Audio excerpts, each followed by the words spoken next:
Qu'est-ce que la croissance spirituelle? Qu'est-ce que la maturité spirituelle? Aller de l'avant dans notre marche avec Dieu. Qu'est-ce que cela veut dire? Nous avons, je le crains, des idées bien mélangées à cet égard. Nombreux sont ceux qui croient que la maturité spirituelle est simplement une connaissance plus approfondie de la doctrine chrétienne, une plus grande faculté d'assimilation de la vérité scripturaire, une familiarité plus sûre avec les choses de Dieu en général. Les capacités de cet ordre-là sont facilement regardées comme des preuves de croissance, de développement spirituel, de maturité. Or, il n'en est rien, bien aimé. La marque distinctive du développement spirituel et de la vraie maturité est la suivante. Croissance en nous du Seigneur Jésus, au prorata de la décroissance de nous-mêmes. Le voilà, le signe de la maturité. Quand on est devenu petit à ses propres yeux, et que le Seigneur Jésus, au contraire, a grandi ou a franchi le seuil de la maturité spirituelle, c'est cela la croissance. On peut en savoir plus long que beaucoup d'autres en matière doctrinale, faire preuve d'une intelligence remarquable, de la vérité même de la vérité scripturaire, et rester néanmoins petit spirituellement, absolument dépourvu de maturité, comme si l'on avait gardé quelque chose de l'enfant. Être ou devenir un enfant, comme Jésus nous y invite, ou rester dans l'enfance spirituellement, sont deux choses tout à fait différentes. La vraie croissance spirituelle est là, tout entière. Il croit, je diminue. La croissance du Seigneur, Jésus, dans la place qu'il occupe et dans la valeur qu'il prend à nos yeux, voilà la pierre de touche. Qu'est-ce que le service chrétien dans la pensée de Dieu?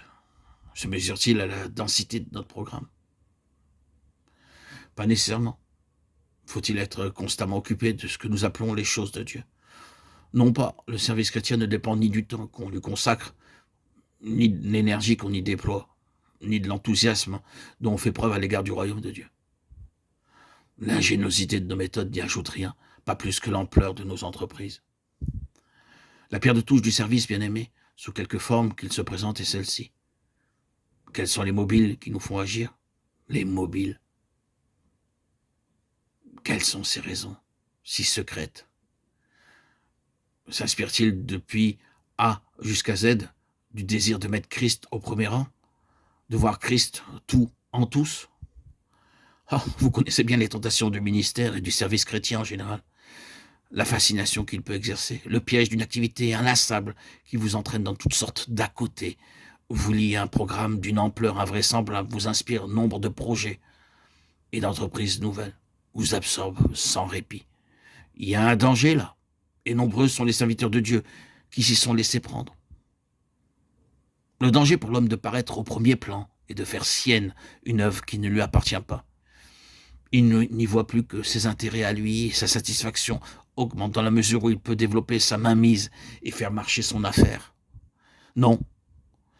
Se dépenser à journée faite dans une œuvre chrétienne pour le simple plaisir d'une activité à exercer, céder à la fascination du travail à accomplir, supputer les avantages qu'on en pourra retirer, jouir de toutes les satisfactions petites et grandes qui s'offrent à la chair sur le chemin de l'activisme, tout cela, c'est une chose. C'est une toute autre chose de vouloir Christ au centre de notre activité, afin qu'il soit tout en tous et en tout. Il faut parfois être mis de côté pour voir cette pensée prendre corps. Et c'est alors que nous pouvons apprécier nos mobiles à leur juste valeur. Est-ce la même chose pour nous? Sommes-nous également satisfaits de voir le travail s'accomplir sans nous? Cela nous plaît-il que notre mise à l'écart contribue davantage à la gloire de Dieu que notre collaboration? Mais s'il peut, lui, atteindre ainsi son objectif, qu'importe, je vous le demande. Qu'on nous voie et qu'on nous entende, ou qu'on nous ignore totalement. C'est une grâce de Dieu quand on peut en venir à accepter de bon gré pour que le Seigneur Jésus ait la voie libre, une place où personne ne prend plus garde à notre présence ou à notre absence. Nous avons si bien pris le pli que nous nous imaginons le plus sincèrement du monde que le Seigneur Jésus ne peut arriver à ses fins que si c'est nous qui sommes son instrument. Bien, souvent, c'est une question de rivalité.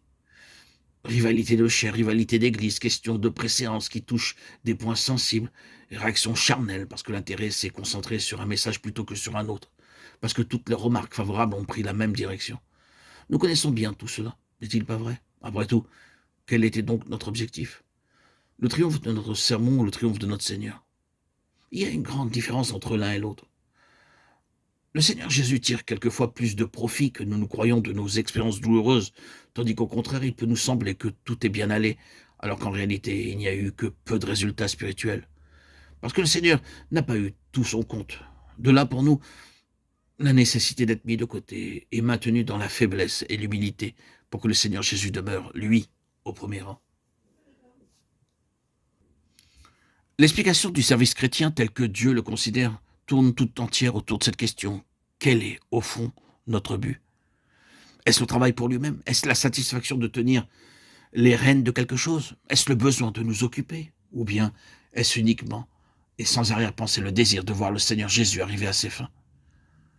Si c'est bien l'objectif de Dieu que nous avons en vue, si notre attitude signifie clairement qu'il peut nous reprendre à lui, s'il doit plus facilement par ce moyen devenir tout en tous, si nous pouvons dire en toute vérité, pourvu que Christ soit glorifié dans mon corps, soit par ma vie, soit par ma mort, alors, très bien.